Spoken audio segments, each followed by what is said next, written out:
വിജയ്, പാകിസ്ഥാനെ കുറിച്ച് പൊതുവേ നമുക്കറിയാം, അതൊരു ഭീകര രാജ്യമാണ്. എങ്ങനെയും കാണിക്കും, ആരെ കുറിച്ച് എന്തും പറയും. അതൊരു പിന്നെ എന്താ പറയാ, ആ ഇന്ത്യ വേണ്ടാതിട്ടേക്കുന്ന ഒരു രാജ്യമാണ്.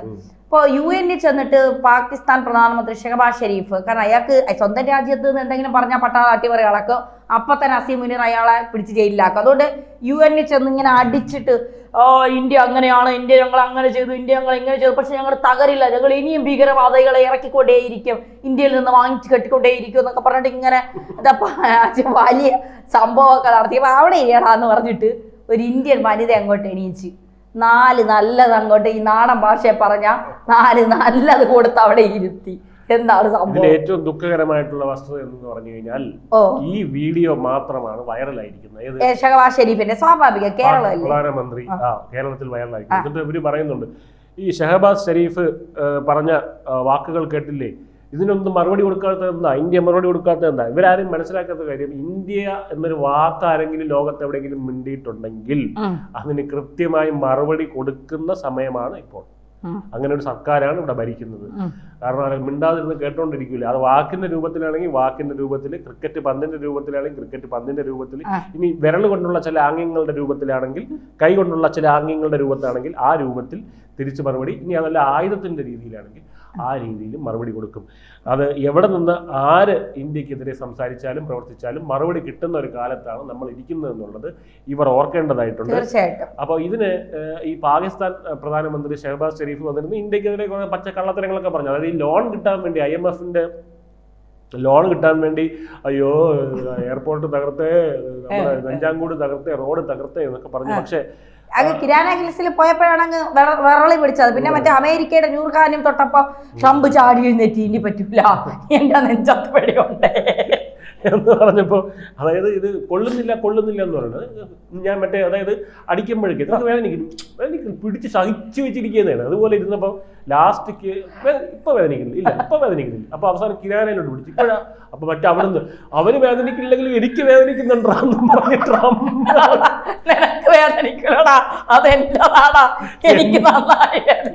എന്റെ മുതലാണ്. കാരണം ഈ അമേരിക്കയുടെ പ്രഷർ മനസ്സിലാക്കണം, പ്രഷർക്ക് അറിയാമെന്ന് അറിയും, എന്നാലും പുതിയ പ്രേക്ഷകരുണ്ടെങ്കിൽ ഈ എന്താണ് അമേരിക്കയുടെ ശേഖരമാണല്ലോ, ആണവ ശേഖരമാണ് ഈ കിരാന ഹിൽസിൽ കൊണ്ട് പാകിസ്ഥാൻ വെച്ചിരിക്കുന്നത്. അപ്പോൾ അതിനകത്ത് അടി കൊണ്ടപ്പോഴത്തേക്ക് കൃത്യമായിട്ട് ട്രംപ് അവിടേക്ക് പാഞ്ഞെത്തി, അവിടെ മധ്യസ്ഥത വഹിക്കാനുള്ള ശ്രമം നടത്തി. പക്ഷെ ഇന്ത്യ ട്രംപിന്റെ ഈ പറയുന്ന മധ്യസ്ഥത വഹിക്കാനുള്ള ശ്രമം ഇതൊന്നും സ്വീകരിച്ചില്ല. പകരം ഇന്ത്യ മറുപടി കൊടുത്തത് എന്താണ്, നമ്മൾ യുദ്ധം ചെയ്യുന്ന പാകിസ്ഥാനുമായിട്ടാണ്, അവരടുത്ത് വിളിക്കാൻ പറ എന്ന് പറഞ്ഞു. അപ്പൊ ഉടനെ ട്രംപ് അവിടെ ചെന്ന് പാകിസ്ഥാനിലെ നീ വിളി എന്ന് പറഞ്ഞു. അങ്ങനെ DGM ഞാൻ എല്ലാം പറഞ്ഞു വെച്ചിട്ടുണ്ട്, നിങ്ങളെ കാല് പിടിക്കാൻ മോദി റെഡിയാണെന്നാണ് എൻ്റെ അടുത്ത് പറഞ്ഞിരിക്കുന്നത്. പക്ഷേ അത് നമ്മൾ വേണ്ട, നിങ്ങളൊന്ന് വിളിച്ചേ, ഞാൻ ലോകത്തോട് പറഞ്ഞോളാം മോദി കാല് പിടിച്ചിട്ടാണ് നമ്മൾ നിർത്തിയെന്ന് പറഞ്ഞോളാം എന്ന് പറഞ്ഞു. അപ്പൊ ഇത് അങ്ങനെ ശരിക്കും നിങ്ങൾ കാല് പിടിച്ചാൽ മതി, പക്ഷെ ഞാൻ പറയുമ്പോ അങ്ങനെ തിരിച്ചു പറഞ്ഞോളാം. അപ്പൊ മോദി വിളിച്ചിട്ട് എപ്പോഴാണ് ഞാൻ നിന്റെ കാല് പിടിക്കാൻ വന്നത് പറയണം. അതുപോലെ അങ്ങനെ എന്തായാലും എന്താണ്, അപ്പൊ അത് ഈ പറയുന്ന സംഭവങ്ങളെല്ലാം തന്നെ ഇപ്പൊ തിരിച്ചു പറഞ്ഞിരിക്കുകയാണ്. നമ്മൾ വൃത്തി കൊടുത്തു, ഇന്ത്യയിൽ എവിടെ അടി, നമുക്കറിയാലോ ഇന്ത്യയുടെ ഏതോ വ്യോമതാവളം തകർത്തു എന്നൊക്കെ പറഞ്ഞ് ഇവര് മറ്റേ വലിയ രീതിയിൽ പ്രചാരണങ്ങളൊക്കെ നടത്തി. പിറ്റേ ദിവസം മോദി അതേ ഈ തകർത്തു എന്ന് പറയപ്പെടുന്ന വ്യോമതാവളത്തിൽ പോയി നിന്ന് സൈനികർക്കൊപ്പം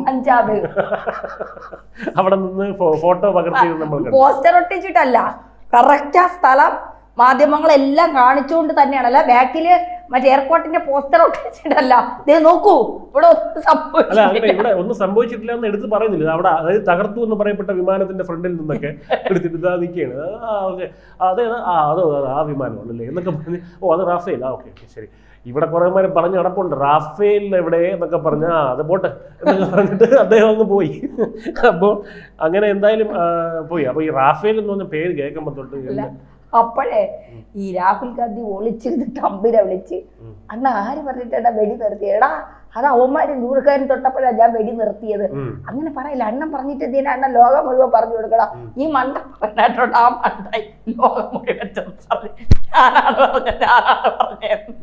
എന്നല്ല ഇതില് നമുക്കിപ്പോ വിഷയത്തിലോട്ട് വരാം. അതായത് ഇദ്ദേഹത്തിന് കൊടുത്ത മറുപടിയാണല്ലോ ഇവിടെ വിഷയം. അതായത് വലിച്ചു കീറി ഭിത്തിയിൽ ഒട്ടിക്കുക എന്നൊക്കെ പറഞ്ഞാൽ അത് ചെറുതായി പോകും.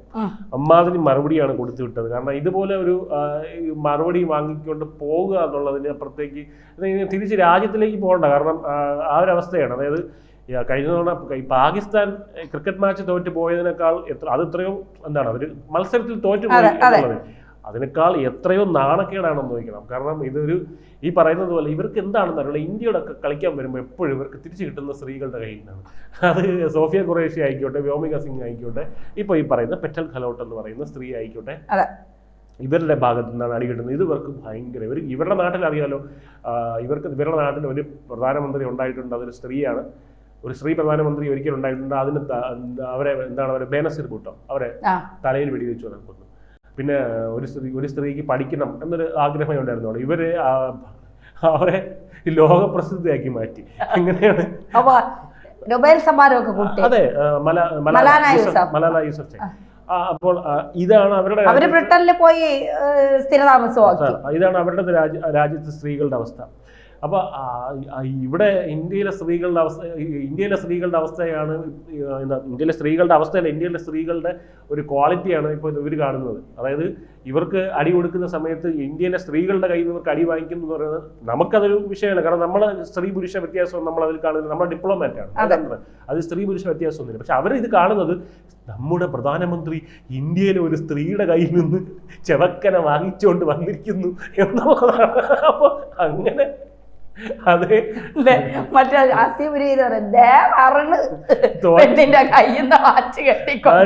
നാണം ഉണ്ടാകാൻ നിനക്ക്. അപ്പൊ ഞാൻ എഴുതി തയ്യാറാക്കിയതില്ല, അത് എനിക്ക് റിപ്ലൈ ഉണ്ടാക്കാം, അങ്ങോട്ട് മാറുന്നില്ലേ, ഞാൻ വയ്ക്കോളാം. ഞാൻ ഓപ്പറേഷൻ ഭയങ്കര ഈ യാസീൻ മുനീർ എന്ന് പറയുന്ന ഇവരുടെ സൈനിക മേധാവി എന്ന് പറയുന്നത് സ്വന്തമായിട്ട് പ്രൊമോഷൻ നൽകിയവനാണ്. ഫീൽഡ് മാർഷൽ എന്ന് പറഞ്ഞ് യുദ്ധം ജയിച്ചു. അതെങ്ങനെ അത് ഞാൻ സ്വന്തമായിട്ട് പ്രൊമോഷൻ നൽകി, അപ്പം പ്രൊമോഷൻ കിട്ടിയാൽ ഞാൻ ജയിച്ചതല്ലേ എന്നർത്ഥം എന്നുള്ളത് അങ്ങനെയൊക്കെ പറഞ്ഞു. അപ്പൊ എന്തായാലും ഇവരുടെ മറുപടിയിലേക്ക്, അതായത് ഈ മറുപടി ഒന്നും ഇംഗ്ലീഷിലായിരുന്നല്ലോ. അപ്പൊ ഇതിന്റെ പരിഭാഷ മനസ്സിലാവും. കാരണം ഇംഗ്ലീഷ് ഒക്കെ മനസ്സിലാവും. കാരണം ട്രംപിന്റെ അടുത്തൊക്കെ സംസാരിക്കുന്ന ആൾക്കാരുണ്ട്. ട്രംപിന്റെ അടുത്ത് സംസാരിക്കുക ഭാഷ അറിയണ്ടേ.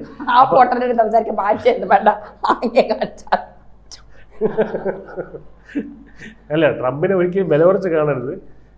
ട്രംപിന് അങ്ങനെയല്ല. ട്രംപ് ശരിക്കും പറഞ്ഞാൽ ഒരു രാഷ്ട്രത്തിന്റെ തലപ്പത്തെത്തി എന്ന് പറഞ്ഞു കഴിഞ്ഞാൽ ചില്ലറ ബുദ്ധിമാനൊക്കെയാണ്, ഇല്ലാതെന്നും പറയുന്നത്. ബുദ്ധിയുണ്ട്, പക്ഷെ ഈ കുരുട്ട് ബുദ്ധി എന്ന് പറയൂലേ, ബുദ്ധി ഉപയോഗിക്കേണ്ട നല്ല രീതിയിൽ ഉപയോഗിച്ചാൽ ഒരു രാജ്യം രക്ഷപ്പെടും. അതാണ് നരേന്ദ്രമോദി ചെയ്യുന്നത്.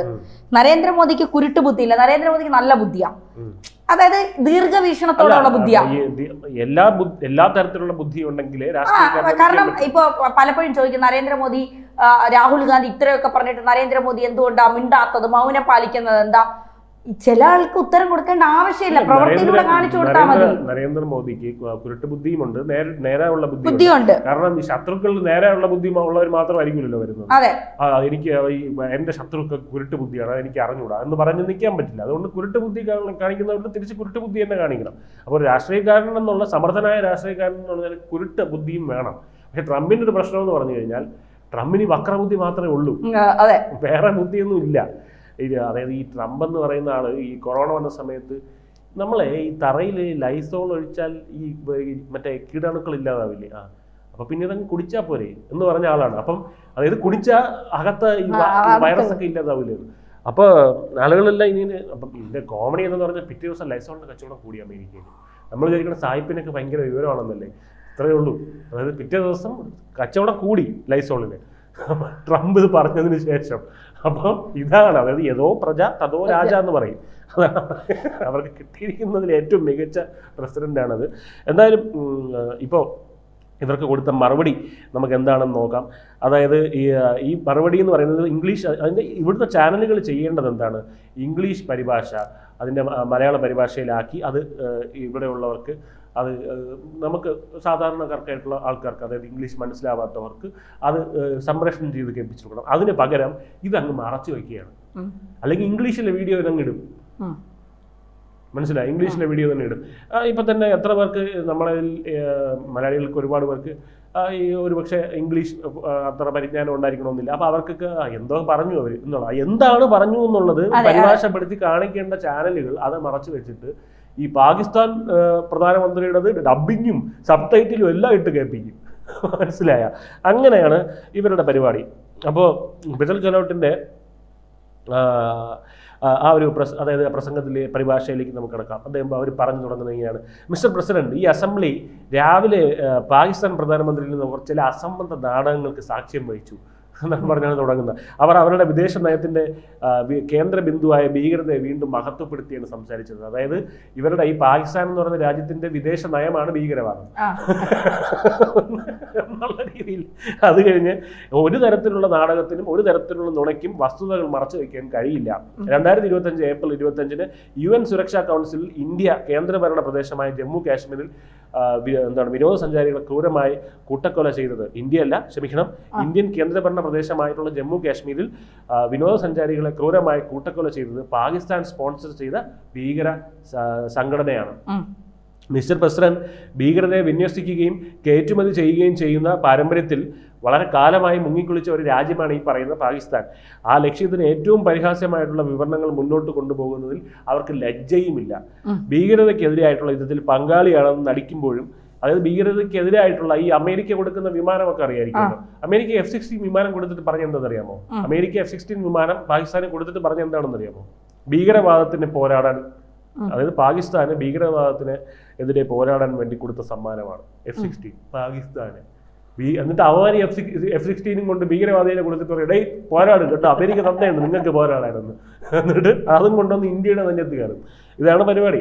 ഭീകരവാദികൾ F-16 ഉപയോഗിക്കുന്നല്ല ഞാൻ പറയുന്നത്. അവിടുത്തെ ഈ പട്ടാളവും ഭീകരവാദികളും തമ്മിൽ എന്തെങ്കിലും വ്യത്യാസം ഉണ്ടെന്ന് ഇല്ല. അത് A ടീം, ഇത് B ടീം, അത്രേ ഉള്ളൂ. അത് നമ്മള് ഭീകരവാദികളെ നമ്മുടെ രാജ്യത്ത് അടുപ്പിക്കൂല. ഇവന്മാരെ തട്ടി നടക്കാൻ പറ്റൂല എന്നുള്ളതാണ് ഭീകരവാദികളെ തട്ടി. അതാണ് ഇവരുടെ ഒന്ന് യൂണിഫോം ഇട്ട ഭീകരവാദികളോ മറ്റത് യൂണിഫോം ഇടാത്ത ഭീകരവാദികൾ. വ്യത്യാസം അതിന്റെ അവിടുത്തെ ഇതിനെ പറ്റി പറയുന്നുണ്ട്. അത് ബിൻ ലാദനെ 10 വർഷത്തോളം ഒളിപ്പിച്ച് അഭയം നൽകിയ രാജ്യമാണ്. അത് പാകിസ്ഥാനെ നോക്കണം, അതുകൊണ്ട് കൂടുതൽ ഡയലോഗ് അടിക്കരുത് എന്നുള്ള രീതിയിൽ പറയുന്നുണ്ട്. അത് കഴിഞ്ഞ് പതിറ്റാണ്ടുകളായിട്ട് തീവ്രവാദ ക്യാമ്പുകൾ പ്രവർത്തിക്കുന്നുണ്ട്. നമ്മളിവിടെ DYFIയുടെയൊക്കെ പാർട്ടി ഓഫീസ്, DYFI തീവ്രവാദ സംഘടന എന്ന് പറഞ്ഞല്ല, DYFIയുടെയും അല്ലെങ്കിൽ മറ്റ് BJPയുടെയൊക്കെ പാർട്ടി ഓഫീസുകൾ ഉള്ള പോലെ അവിടെ ഭീകരവാദത്തിന്റെ ഓഫീസുണ്ട്. ചിന്തിച്ച് നോക്കും, മുക്കിന് അത് നോക്കുമ്പോൾ അൽഖ്വയ്ദയുടെ ഓഫീസ് ഇങ്ങനെ വെൽക്കം എന്നൊക്കെ പറഞ്ഞ് എഴുതി വെച്ചിട്ടുണ്ട്. എന്റെ അപ്പുറത്തെ വീട്ടിലുള്ള സെയ്ദലി, ഇപ്പുറത്തെ വീട്ടിലുള്ള പിന്നെ മനോജിനെ ഒന്ന് തട്ടണം, അതിന് കൊട്ടേഷൻ തരാൻ വന്നതാ, നിവേദനം കൊടുക്കണം, അത് ടോക്കണൊക്കെ എടുത്ത് ടോക്കൺ. അപ്പൊ അങ്ങനത്തെ അത്തരത്തിലുള്ള ഓഫീസുകൾ അവിടെ ഉണ്ട്. അപ്പൊ പതിറ്റാണ്ടുകളായിട്ട് ഇങ്ങനെ പറയുന്നു. പ്രധാനമന്ത്രിയുടെ ഭാഗത്തു നിന്നുള്ള ഈ ഇരട്ടത്താപ്പ് വലിയ അത്ഭുതമൊന്നുമില്ല അതിനകത്ത് ഇങ്ങനെ പറയുന്നതിൽ. അതായത് ഈ ഇരവാദവും അതിനോടൊപ്പം തന്നെ ആക്രമണവും ഇത് ഇവരുടെ ഒരു രീതിയാണല്ലോ എല്ലായിടത്തും. ഹമാസിന്റെ എവിടെയാണെങ്കിലും, ഈ പാകിസ്ഥാനിലാണെങ്കിലും, ഇറാനിലാണെങ്കിലും ഈ പറയുന്ന മതതീവ്രവാദികളുടെ ഒരു പരിപാടിയാണ്.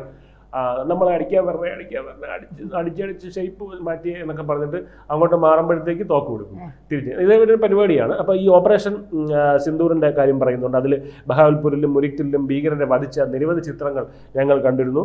മുതിർന്ന പാകിസ്ഥാൻ സൈനികരും സിവിലിയൻ ഉദ്യോഗസ്ഥരും ഒക്കെ ഈ കുപ്രസിദ്ധ ഭീകരരെ പരസ്യമായിട്ട് ബഹുമാനിക്കുന്ന, മഹത്വവൽക്കരിക്കുന്ന ഫോട്ടോകളൊക്കെ നമ്മൾ കണ്ടിരുന്നു. അതായത് ഇവരൊക്കെ അവരെ സംബന്ധിച്ച് ഇത് പോരാളികളാണ്. ഞാൻ കാര്യം പറയട്ടെ, ഒരു രാജ്യത്തിന് എപ്പോഴാണ് പോരാളികൾ ഉണ്ടാകുന്നത്? ഒരു രാജ്യത്തിന് പോരാളി, നമ്മളിപ്പോൾ ഭഗത് സിംഗിനെ പോരാളി, സുഭാഷ് ചന്ദ്രബോസ് പോരാളിയാണ്. എന്തുകൊണ്ടാണ് അവർ പോരാളി എന്ന് വിളിക്കുന്നതെന്ന് പറഞ്ഞു കഴിഞ്ഞാൽ ആ രാജ്യം അപ്പം രൂപീകരിക്കപ്പെടുന്നതേ ഉള്ളൂ. രൂപീകരിച്ചു കഴിഞ്ഞാൽ പിന്നെ പോരാളികളില്ല, പിന്നെ നമുക്കുള്ള നേതാക്കന്മാരാണ്. അപ്പൊ ഇവർക്ക് നേതാക്കന്മാരില്ല, പോരാളികളുള്ള. അതിന്റെ കാരണം, അതിന്റെ അർത്ഥം എന്ന് പറഞ്ഞാൽ ഈ രാജ്യം ഇപ്പോഴും രൂപീകരിക്കപ്പെടുന്ന അവസ്ഥയിലാണ്. ഇതിനൊരു രൂപം ഇല്ല എന്ന് വേണമെങ്കിൽ തന്നെ പറയാം. പലസ്തീനെ പോലെ നാളെ ഇതും ആവുമായിരിക്കും അല്ലേ എന്ന് പറയുമ്പോൾ അവിടുത്തെ ജനങ്ങളുടെ അവസ്ഥയാണ് കഷ്ടം. എന്ന് പറയാൻ ഇത് ഇന്ത്യക്ക് തന്നെ ഒരു ഭീഷണിയായിട്ട് മാറും ഭാവിയിൽ. കാരണം ഇത് അവിടെ തൊട്ടടുത്തൊരു രാജ്യം അരക്ഷിത അവസ്ഥയിൽ കിടക്കുക എന്ന് പറഞ്ഞു കഴിഞ്ഞാൽ വളരെ ഭീഷണിയുള്ള. അത് മാത്രമല്ല വിജയ്, ഇപ്പോഴത്തെ നമ്മുടെ പ്രധാനമന്ത്രി അല്ലെങ്കിൽ നമ്മുടെ നേതാക്കൾ എന്ന് പറയുമ്പോൾ ഒരു ന്യൂജൻ നേതാക്കളല്ല. അവർ കുറച്ചുകൂടെ സമാധാന പ്രിയരാണ്. കാര്യങ്ങൾ കുറച്ചുകൂടി പഠിച്ച് അവലോകനം ചെയ്ത് കുറച്ച് സമാധാനമായിട്ട് പോവാം, മാക്സിമം പറഞ്ഞു നോക്കാം, പറ്റിയില്ലെങ്കിൽ നമുക്ക് ചെയ്യാം എന്നുള്ളത്. പക്ഷെ ഇനി വരുന്ന തലമുറ അതല്ല. കുറച്ചുകൂടി ന്യൂജൻ പിള്ളേരാണ് വരുന്നത്. ഒന്ന് പറഞ്ഞാൽ രണ്ടാമത്തെ തീർക്കുന്ന പിള്ളേരാണ്. ഇവന്മാർ കൂടുതൽ കയറി കളിക്കുമ്പോഴത്തേക്ക് ഇനി ഭാവിയിൽ ഈ രാജ്യം തന്നെ വേണ്ട എന്ന് ഇന്ത്യയിലെ യുവാക്കൾ തീരുമാനിച്ചാൽ ഒന്ന് അല്ല ഈ അവസ്ഥ വേറൊരു കാര്യമുണ്ട്, ഈ പാകിസ്ഥാനിൽ ജൻസി കലോപൊന്നും ഉണ്ടാവുമെന്ന് പേടിക്കണ്ട. ഇല്ല. അതിന് കാര്യം എന്ന് പറഞ്ഞാൽ ഈ ജൻസി എന്ന് പറയുന്നത് വിവരമുള്ള തലമുറയാണ്. അവിടെ ഈ വിവരമുള്ള തലമുറ ഇല്ല. ഉണ്ടായിരുന്നെങ്കിൽ ഇവർ ഈ പറയുന്ന മണ്ടത്തരങ്ങളൊന്നും ഏറ്റുപിടിക്കില്ലായിരുന്നു. അഫ്ഗാനിസ്ഥാനിൽ ഇപ്പോൾ വന്ന ഒരു വാർത്ത, അഫ്ഗാനിസ്ഥാനിൽ ഇന്റർനെറ്റ് നിരോധിച്ചു. ഇന്റർനെറ്റ് ഇതാണെന്ന്, തിന്മയാണെന്ന്.